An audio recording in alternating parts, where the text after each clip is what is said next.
L'évêque a installé une caméra afin de découvrir qui vole l'aumône de l'église.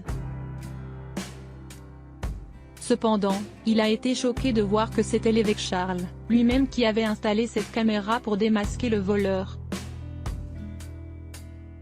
Cette révélation choquante a conduit à l'identification du voleur. L'évêque Charles, qui était toujours une figure respectée et réconfortante pour les habitants de sa paroisse, a été affecté par les disparitions inexplicables au sein de l'église. Une ombre a commencé à obscurcir son visage habituellement serein. Le voleur avait réussi à éviter d'être détecté tout en volant des objets de valeur de l'église. Ces vols répétés ont suscité des soupçons parmi les paroissiens, remplaçant l'harmonie de la communauté par une méfiance subtile. Les reliques inestimables disparaissaient et les transgressions devenaient impossibles à ignorer. Le paisible sanctuaire, qui avait toujours été un refuge pour les paroissiens, avait été profané. Le troupeau s'est tourné vers leur pasteur, Monseigneur Charles, pour rétablir la paix et la sécurité au sein de leur communauté ecclésiale. Monseigneur Charles a décidé qu'il était temps de prendre des mesures drastiques. En tant qu'homme de foi, il croyait au pouvoir de la prière et de la repentance. Mais il se rendait compte que de telles transgressions nécessitaient également des mesures terrestres. Il a donc décidé d'installer un système de surveillance à la pointe de la technologie dans les locaux de l'église. Cette décision semblait être un mal nécessaire, compte tenu du caractère sacré du lieu saint. L'installation des caméras de surveillance a été un processus difficile. Il semblait anormal, voire sacrilège, d'installer de tels équipements dans la maison de Dieu. Cependant, chaque boulon et chaque fil ont renforcé la détermination de Charles à protéger sa congrégation et à démasquer le coupable. Les caméras ont été positionnées stratégiquement, couvrant tous les coins et recoins. De l'autel à la nef, de la sacristie aux confessionnaux. Chaque endroit où un objet de valeur pouvait être trouvé était strictement surveillé. Le désespoir de Charles était palpable. Non seulement il était préoccupé par les précieux artefacts de l'Église, mais était également profondément inquiet du bien-être spirituel de sa paroisse. Les vols avaient semé le doute et les soupçons parmi son troupeau, menaçant de briser l'unité et la confiance qui s'était construite au fil des ans. Les caméras représentaient une lueur d'espoir qui pourrait aider à purifier l'air et à attraper le voleur en flagrant délit. Malgré la dichotomie étrange de ces caméras de haute technologie dans un lieu de culte divin, elles étaient perçues comme un moyen de restaurer l'intégrité de la commun. Charles espérait alors qu'il priait dans le silence de l'église vide. C'était un symbole de sa détermination et de son courage, une tentative désespérée, mais née d'un amour et d'une responsabilité envers sa famille spirituelle. À son insu, ce désespoir allait bientôt conduire à une révélation inattendue, changeant à jamais le cours de sa vie et de sa paroisse. Charles, l'évêque dévoué, se tenait au pupitre avec un froncement de sourcils, son esprit tourbillonnant d'inquiétude au-delà du sermon du dimanche. Il était un homme divisé, un gardien confronté à une crise qu'il ne comprenait pas pleinement.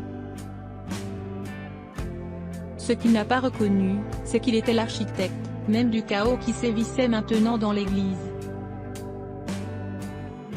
Sous l'apparence consciencieuse du berger se cachait un voleur involontaire, inconscient de ses propres actions.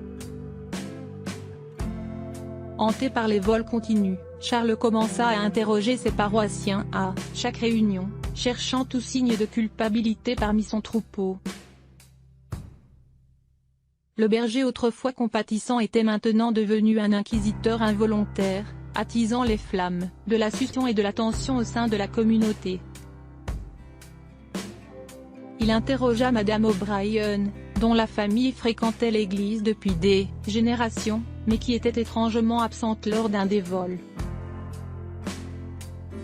Il y avait aussi le jeune Tom, un converti récent cherchant à laisser son passé derrière lui, et enfin le directeur de la chorale, M. Matthews, qui avait un accès non filtré à l'église à des heures inhabituelles. Mais chaque interaction laissait Charles plus perplexe et découragé. Le voleur restait un fantôme insaisissable dans le processus.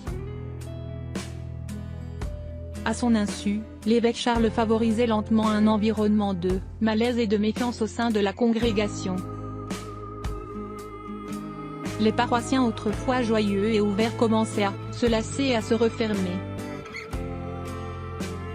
La communauté se fracturait, et la source de cette fracture était la personne même vers laquelle ils se tournaient pour obtenir des conseils, leur bien-aimé évêque Charles. L'agitation commença à s'infiltrer dans ses messes dominicales. Ses sermons, autrefois empreints de passion et de vivacité, étaient maintenant souvent décousus et confus.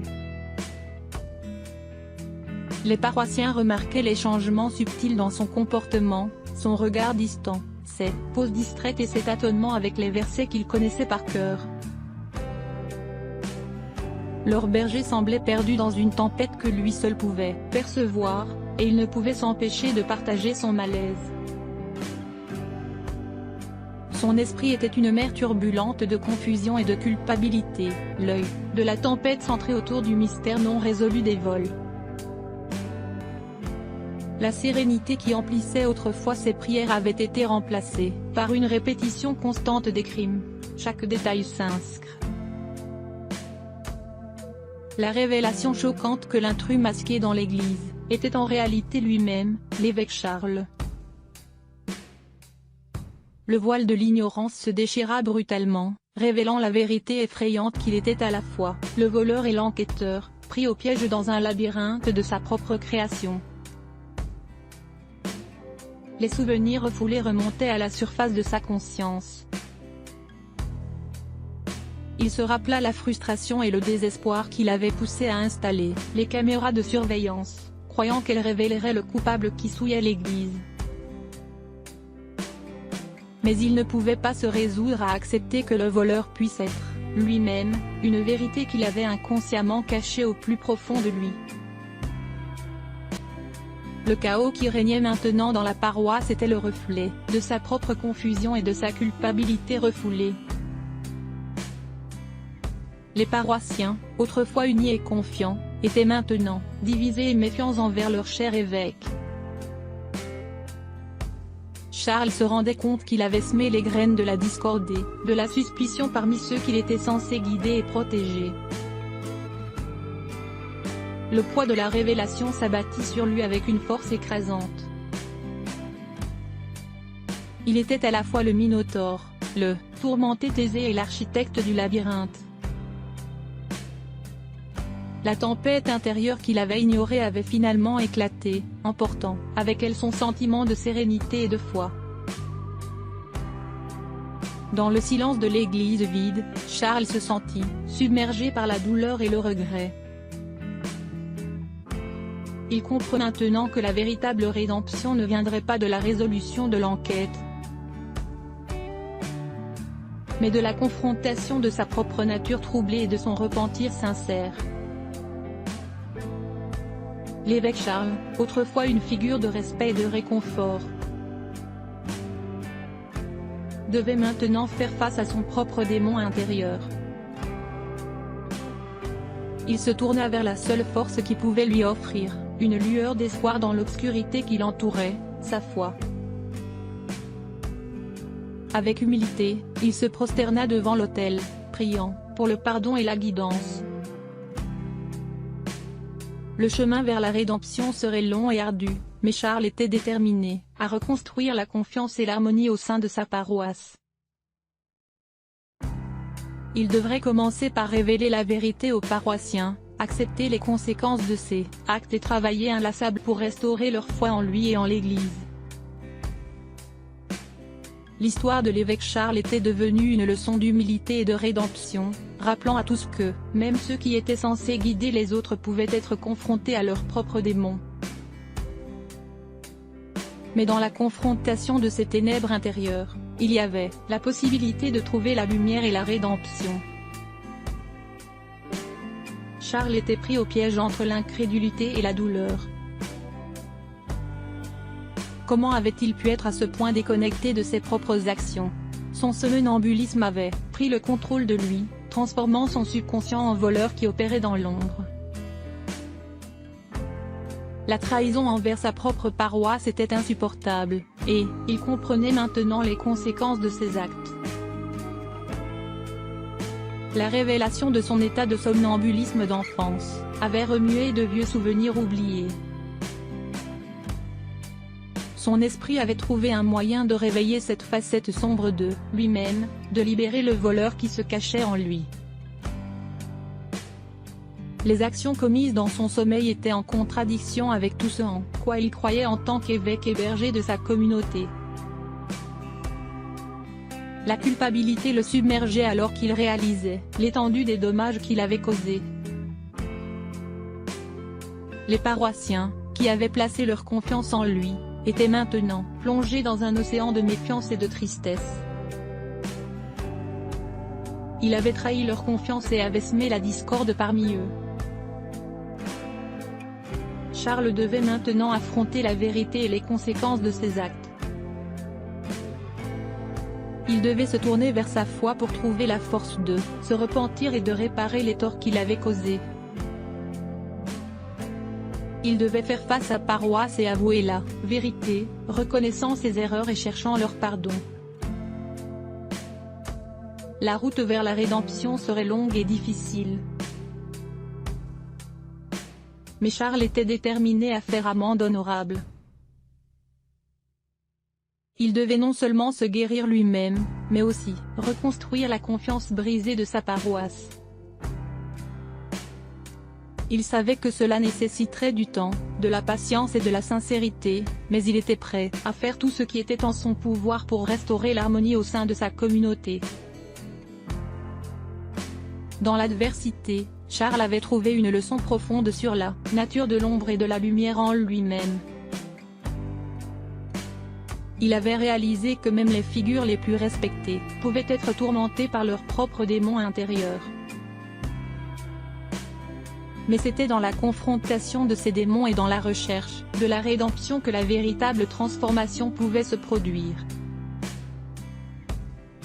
L'évêque Charles était prêt à affronter son passé et à se réconcilier avec son double somnambule. Il espérait que, par sa propre guérison et son engagement envers la vérité, il pourrait guider les autres vers la réconciliation et la réparation. La route serait difficile, mais il était déterminé à se redécouvrir lui-même et à restaurer la foi dans son Église. Je me tiens devant vous pour partager une vérité troublante. J'ai découvert quelque chose à mon sujet qui m'a bouleversé, et cela concerne des actes qui ont été commis dans cette Église, des actes que je suis responsable d'une manière que je n'aurais jamais pu imaginer. Je vous le dis avec une grande tristesse et un profond regret, j'ai le voleur qui a volé cette Église. Je comprends que cela puisse sembler incroyable, mais c'est la vérité. J'ai souffert de somnambulisme depuis mon enfance, et récemment, cette condition s'est manifestée d'une manière que je ne peux pas ignorer. Dans mon état de sommeil, je me suis levé et j'ai commis ces actes répréhensibles. Je n'avais aucune conscience de mes actions, mais cela ne change rien à la gravité de ce qui s'est passé. Je suis profondément désolé pour la douleur et la confusion que cela a causé à chacun d'entre vous. Je sais que ma trahison a ébranlé votre confiance en moi et en l'Église que nous chérissons. Je vous demande humblement votre pardon et votre compréhension alors que je m'engage à faire tout ce qui est en mon pouvoir pour réparer les torts que j'ai causés. Je comprends que la rédemption ne viendra pas facilement, et que la guérison de nos cœurs et de notre communauté nécessitera du temps. Mais je veux que vous sachiez que je suis déterminé à traverser ce chemin difficile avec vous, à être transparent dans mes actions et mes intentions, et à tout mettre en œuvre pour rétablir la confiance que j'ai brisée. Je vous demande de m'accorder votre soutien, votre patience et votre pardon. Je sais que cela ne sera pas facile, mais je suis prêt à faire face aux conséquences de mes actions et à travailler sans relâche pour reconstruire notre communauté dans l'amour, la confiance et la vérité. Je suis désolé, du plus profond de mon être, pour ce que j'ai fait et pour la douleur que cela a causé. Je suis ici pour assumer la responsabilité de mes actions et pour chercher à me racheter. J'espère que vous trouverez en votre cœur la compassion et la force de nous soutenir mutuellement alors que nous avançons sur ce chemin de guérison. Que Dieu nous guide et nous donne la sagesse et la compassion dont nous avons besoin pour traverser cette épreuve ensemble. Je vous remercie de m'écouter, et que la vérité et la rédemption puissent éclairer notre chemin. De nouveaux espoirs et une compréhension plus profonde de la fragilité de l'humanité. Charles, autrefois ébranlé par la terreur et l'incrédulité, a trouvé une voie vers la rédemption à travers sa confession courageuse et honnête. La congrégation, guidée par leur foi inébranlable, a répondu avec compassion et pardon. Ils ont vu au-delà des actes involontaires d'Arléon, choisi de le soutenir dans sa quête de réparation. La compréhension de sa condition de somnambulisme a apporté une nouvelle perspective à leur relation avec leur évêque, et ils ont compris que la confiance pouvait être reconstruite à travers l'acceptation de la vérité et la volonté de pardonner. Au fil du temps, la paroisse s'est réunie pour soutenir Charles dans son cheminement vers la rédemption. Ils ont prié pour lui ont offert leur soutien et ont trouvé la force de pardonner ses actions involontaires. Les objets volés ont été rendus, symbolisant la restauration de l'intégrité et la réconciliation entre l'évêque et sa congrégation. La confession de Charles a marqué un tournant significatif dans la vie de l'Église. Ils ont surmonté une crise et ont émergé, plus forts et plus unis que jamais. Leur foi a été ravivée, leur dévotion renouvelée. Ils ont appris que la vérité et la repentance sont des forces puissantes qui peuvent guérir les blessures et renforcer les liens spirituels. Ainsi, la confession de Charles n'a pas conduit à sa chute, mais a plutôt élevé la communauté, et a renforcé sa détermination à vivre selon les principes de la foi et du pardon. Leur histoire est devenue un témoignage vivant du pouvoir de la vérité et de la résilience humaine, et leur Église est devenue un phare d'unité et d'amour. Alors que la paroisse poursuit son chemin, elle porte avec elle les leçons de cette expérience, rappelant constamment la valeur de la vérité, de la compassion et du pardon. Et Charles, en tant qu'évêque transformé, continue d'être une source d'inspiration et de guidance pour sa communauté, guidant ses paroissiens vers une vie de foi et de rédemption.